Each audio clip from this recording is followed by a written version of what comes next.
हिंदुस्तानी मुसव्विरी को निखारने और पुरकैफ बनाने में जिन खास मुसव्विरों ने अपने फन मुसव्विरी को अंजाम दिया है, उनमें एक अहम नाम सतीश गुजराल का भी है।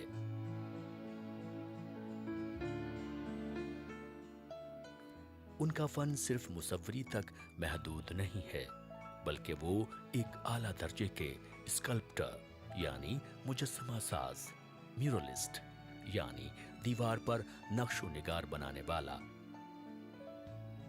और आर्किटेक्ट यानी मुअम्मार भी हैं, और इन सभी मैदानों में अपनी गिरा कद्र खिदमात के लिए यकसा तौर पर सराहे और पसंद किए जाते हैं।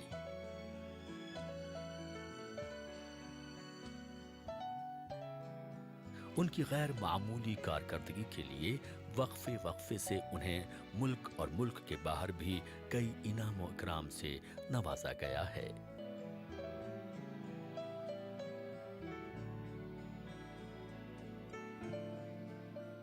उनकी पैदाइश गैर मुनक़सिम हिंदुस्तान के मगरिबी पंजाब में हुई थी।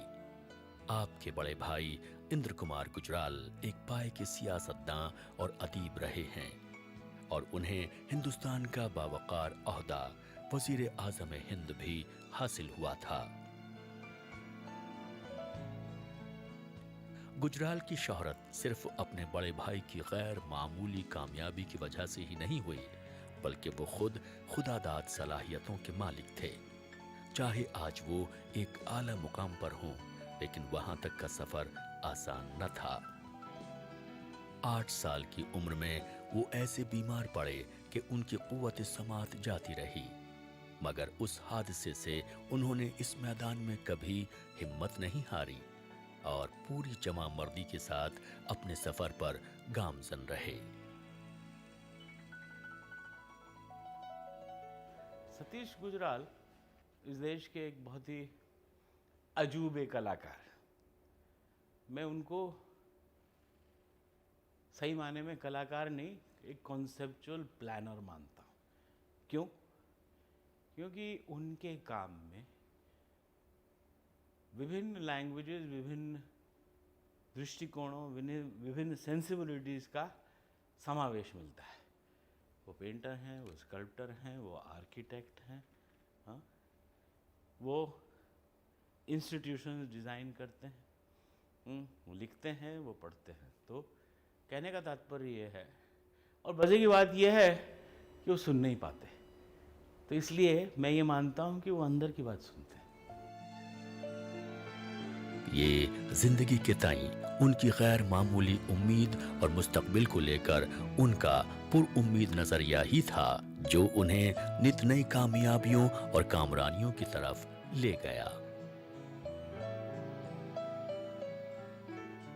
डिज़ाइन का जो फॉर्म होता है, क्यूबिकल फॉर्म, राउंड फॉर्म, ये आप कोई भी काम देखिए सतीश गुजराल का, उसमें आपको दिखाई देगा, नजर आएगा कोई भी काम में। तो that is one of the unique thing in Satish Gujral work. और another thing what I have noticed in Satish Gujral work, उनका जो एक देखिए एक छोटा पेंटिंग भी देखिएगा, वो एक मोनूमेंटल एक फीलिंग आ जाता है उसमें। मोनूमेंटल मतलब बहुत बड़ा चीज़, जिसको वो भी बहुत डिफिकल्ट है।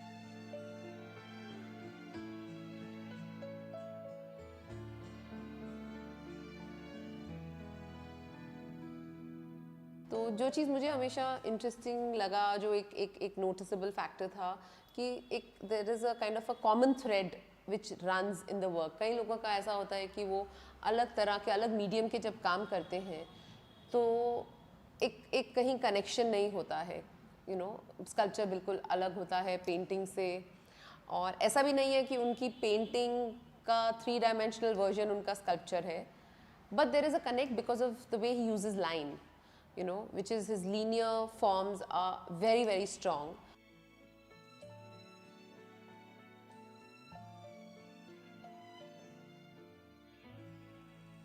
वो फितरी तौर पर एक फनकार का दिल और दिमाग लेकर पैदा हुए थे, इसलिए उन्होंने अपनी फितरी इस्तेदाद के मुताबिक एक फनकार के तौर पर ही अपनी मंजिल का तयन किया और बेहद कामयाब रहे।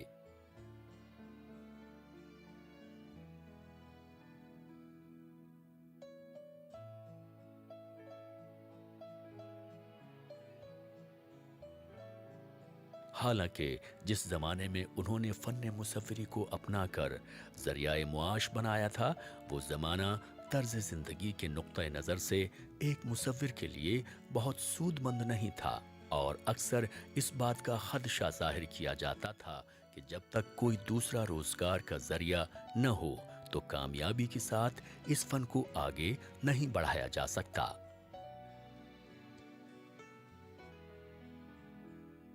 लेकिन उन्होंने एक बार जब पुख्ता इरादा कर लिया तो फिर अपने फैसले पर कभी नजर सानी नहीं की, और यही उनकी कामयाबी का सबसे बड़ा राज है। मेरे काम की सबसे बड़ी सिर्फ ये है, मैं कभी किसी स्टाइल में 8-10 साल से ज़्यादा काम नहीं करता, उसके बाद कुछ और ढूंढता हूँ। इसकी वजह से इतने स्टाइल, इतने मूवमेंट, इतने मीडियम करता है।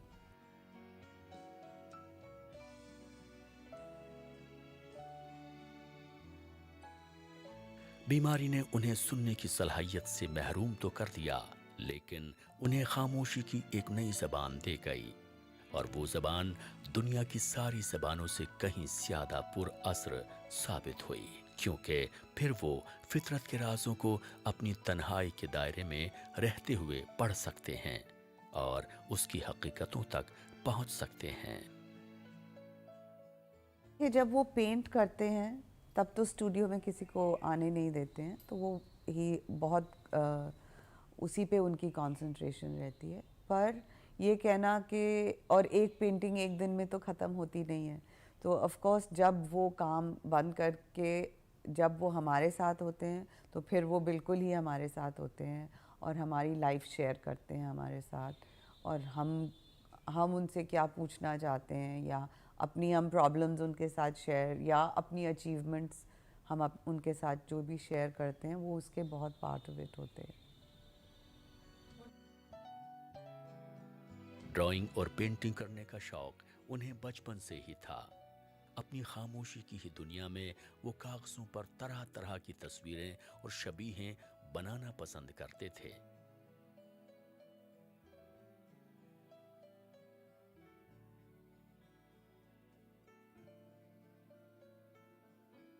उनकी यही फितरी इस्तेदाद ने उनके वालिदैन और बड़े भाई का ध्यान अपनी तरफ खींचा और उन्हें बाज़ाब्ता तौर पर इस फन को अपना पेशा बनाने के लिए राग़िब किया, जो उनके लिए एक बेहद ही हौसला अफजा कदम था। 1939 ईस्वी में मुसव्विरी की बाज़ाब्ता तालीम हासिल करने के लिए लाहौर के मशहूर व मारूफ आर्ट कॉलेज में दाखिला ले लिया। वहाँ लकड़ियों और तरह तरह के मेटल्स और मिट्टी पर फनकारी करने का हुनर सिखाया जाता था। उस पर तरह तरह की डिजाइन के हिसाब से तस्वीरें और नमूने तैयार किए जाते थे। वो सोचते थे कि आर्ट जो है एक अपनी अलहदा दुनिया है एक किस्म की, जो कि यानी अगर उसको देखना है या समझना है तो सिर्फ जो एलिमेंट्स पेंटिंग या ड्राइंग में हैं उनकी समझ पहले होनी चाहिए। पूरी समझ वहीं है कि तस्वीर का मतलब कुछ और नहीं सिवाय ये कि जो एलिमेंट्स है वो कैसे कैसे इस्तेमाल किए हैं, उनका क्या इंटरेक्शन है कि, और यानी जो कि आम जिंदगी के साथ उसका इतना ख़ास लंबा चौड़ा ताल्लुक़ नहीं था। मुसव्विरी के साथ साथ उन्होंने फनून में भी दिलचस्पी लेना शुरू कर दिया, जो आगे चलकर उनके बहुत काम आया। जब मुल्क आज़ाद हुआ उससे 3 साल कबल ही वो मजीद बेहतर तालीम के लिए मुंबई आ गए। यहाँ आकर उन्होंने sir J school of art में दाखिला ले लिया, जहाँ अपने ज़माने के कई आलमी शोहरत याफ्ता मुसव्विर उनके दोस्त और साथी बने। 1944 में उस स्कूल के तालिबे इल्म के तौर पर उन्होंने मुसव्विरी के फन की बारीकियों को खूब गहराई से सीखने की कोशिश की, जो उनके लिए बेहद मुफीद साबित हुई। इसी दौरान उनका राब्ता उस जमाने की मशहूर व मारूफ तंजीम progressive art group of Mumbai से हुआ। इस तंजीम से जो चंद बड़ी हस्तियां वाबस्ता थीं, उनमें सैयद हैदर रजा, E.N. सोजा, P.N. मागो, जहांगीर साबावाला, M.F. हुसैन अहम हैं। लेकिन उनके लिए प्रोग्रेसिव ग्रुप के नजरियात को पूरी तरह से अपनाना आसान न था, क्योंकि उनका सारा जोर मगरिबी असलूब और तकनीक पर ज्यादा था, जबकि वो चाहते थे कि उनकी तस्वीरें हिंदुस्तानी रंग से रंगी हों और यहाँ के लोगों के जज्बात और एहसासात की तर्जुमानी करने की सलाहियत रखती हों।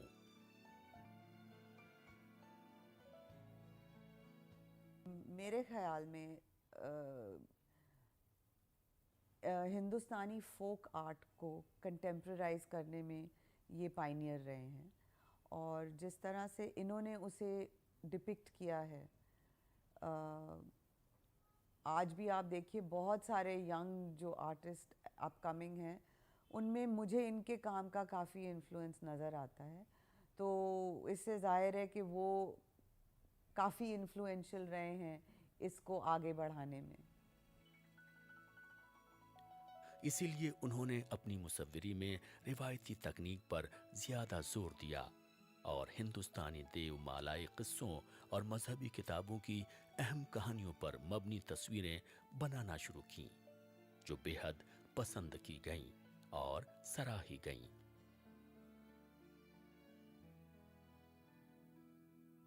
उनकी जिंदगी में पहला अहम मौका तब आया जब वो 1957 में हुकूमत मेक्सिको के एक स्कॉलरशिप पर मुसव्विरी की आला तालीम हासिल करने के लिए मेक्सिको तशरीफ ले गए। सतीश गुजराल देखिए, ये लाहौर में स्टडी किया, लाहौर से भविष्य जो पार्टीशन के बाद इधर आ गया। इन्होंने आर्ट स्कूल पास करने के बाद मेक्सिको गया था, तो वहाँ पे जाके मेक्सिको का जो स्कल्पचर है ना, वहाँ पे वुडन स्कल्पचर वगैरह वो सब देखा, and he was very much influenced by that thing. और उनका शुरुआत का अगर आप मॉडल देखें ना, इट्स ब्यूटीफुल, बहुत सुंदर मॉडल, एक धूमिमल का कलेक्शन में आए, वुड में बनाया था। तो इनिशियली सतीश गुजराल वुड में ही काम करता था। वहां उनके साथ टिगोर हैवरा का साथ रहा। उसके बाद 1998 से 1974 तक डियोर शिकोरस के साथ एक बार फिर वो मेक्सिको में काफी लंबे अरसे तक रहे। सतीश गुजराल का जो काम था बड़ा पावरफुल था, और 1947 में जब राइट्स हुए तो जैसे बंगाल के प्रोग्रेसिव आर्टिस्ट ने ये फेमिन की पेंटिंग्स की, उसी तरह सतीश ने एक पूरी सीरीज़ की थी रेफ्यूजीज़ की, पार्टीशन। तो हम देख सकते हैं कि दोनों तरफ हिंदुस्तान में रियलिटीज़ जो हम फेस कर रहे थे, जो आम जनता फेस कर रही थी, वो कला का एक आधार बन गए थे। उसके बाद वो मेक्सिको गए, और मेक्सिको में उन्होंने क्रांतिकारी कार्य देखे आर्टिस्टों के, उन सब से मिले भी, और जो मेक्सिकन आर्टिस्ट थे उनकी क्रांतिकारी बड़े बड़े म्यूरल्स को देख के सतीश भी म्यूरल की ओर गए, और हमने देखा कि उनका काम जो मैं आपको बता रहा था ना, इंपीरियल ग्रैंड्योर, उससे ज़्यादा जुड़ता था।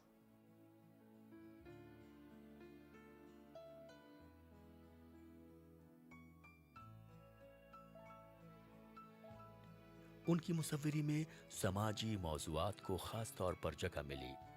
उन्होंने हिंदुस्तान के बंटवारे का दर्द खुद झेला था, लिहाजा उनकी तस्वीरों में उस दर्द को साफ तौर पर देखा और महसूस किया जा सकता है। मैंने पहली बार ज़िंदगी की ट्रेजडी पेंटिंग में लाने की कोशिश की। उसकी वजह ये नहीं कि मैं चाहता था, वजह ये थी मैं उस वक्त पैदा हुआ था और पार्टीशन में मेरा बहुत रोल था और मैंने अपनी आंखों से देखी थी, खुद बर्दाश्त की थी। इसलिए जब मैं पेंट करने बैठा तो ये बिल्कुल कुदरती लगा कि मैं पार्टीशन को अपनी थीम बनाऊं। असल में मैं उस वक्त ये नहीं समझता था कि मैं पार्टीशन बना रहा हूँ, और मुझे सिर्फ ये लगा कि पार्टीशन को देखते हुए मेरी आंखों ने जो महसूस किया वो यही था।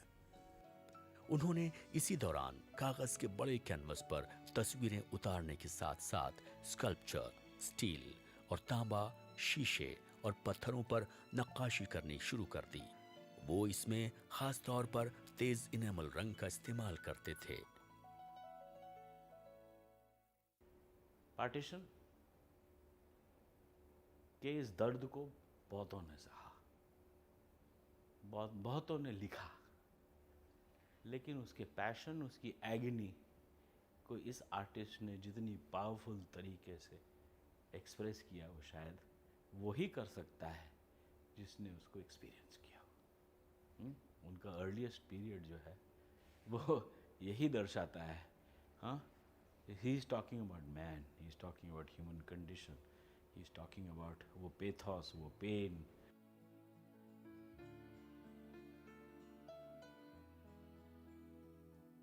उन्नीस से 1974 ईस्वी के दरमियान उनके बनाए स्कल्पचर्स, पेंटिंग्स और ग्राफिक्स के कई सोलो एग्जीबिशंस मुनक्किद की गईं, खासकर दुनिया के चंद बड़े शहरों में जैसे मेक्सिको सिटी, न्यूयॉर्क, नई दिल्ली, कलकत्ता, मॉन्ट्रियल, रोम, टोक्यो और स्टॉकहोम अहम हैं। उनकी ये सारी नुमाइश बेहद कामयाब रहीं, जो उन्हें बैनुल अक़वामी हैसियत का एहसास कराने के लिए काफी थीं। उन्हें म्यूरल्स बनाने का भी बड़ा शौक था, लिहाजा कई ऐसे म्यूरल्स बनाए जिसकी बाज़ाब्ता तौर पर उन्हें बनाने के लिए कमीशनिंग की गई।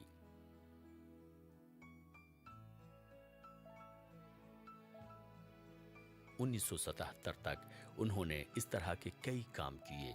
खासतौर पर पंजाब यूनिवर्सिटी चंडीगढ़ के लिए उन्होंने कई खूबसूरत म्यूरल्स बनाए। दिल्ली का मशहूर मारूफ थिएटर ओडियन के लिए भी उन्होंने म्यूरल्स बनाए। एक वक्त आया था 50s में कि मेरी एक दोस्त ने मुझे कहा कि मेरा घर बना दूं। मैंने कभी बिल्डिंग नहीं बनाई थी, लेकिन मैंने ये नहीं सोचा कि मैं आपसे कि मुझे बनानी आती है। मैंने बनानी शुरू कर दी, उससे मेरा आर्किटेक्चर शुरू हो गया।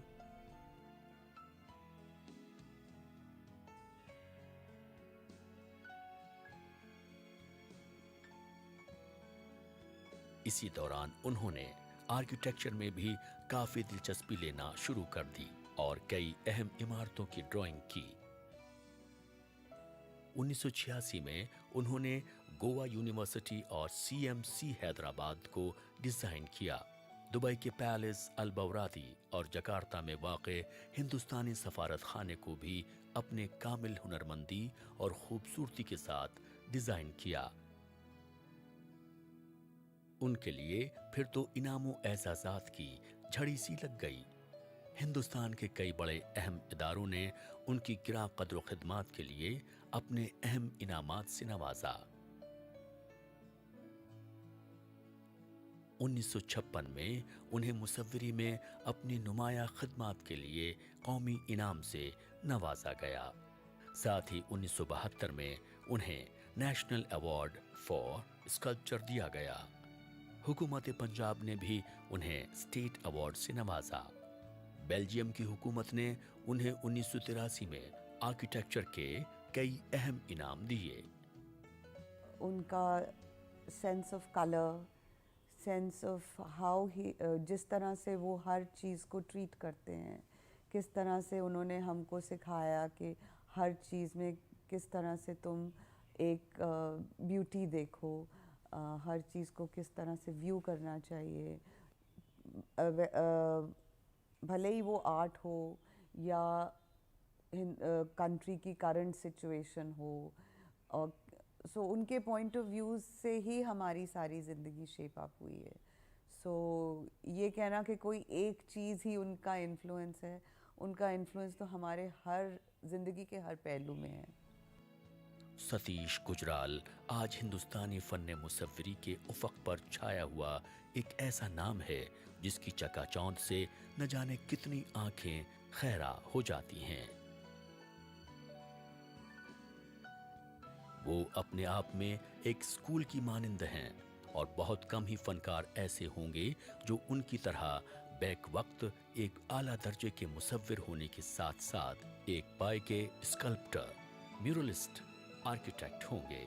उनकी गिरा कदर खिदमात को कभी इतनी आसानी के साथ फरामोश नहीं किया जा सकता और जिस तरह से उन्होंने इस अजीम फन की रिवायत को आगे बढ़ाया है वो हमेशा कदर मंजिलत की निगाह से देखा जाता रहेगा। जो था नहीं है, जो है ना होगा, यही एक रुख, ये जमाना करीब तर है, नमूद जिसकी उसी को है पूछता जमाना।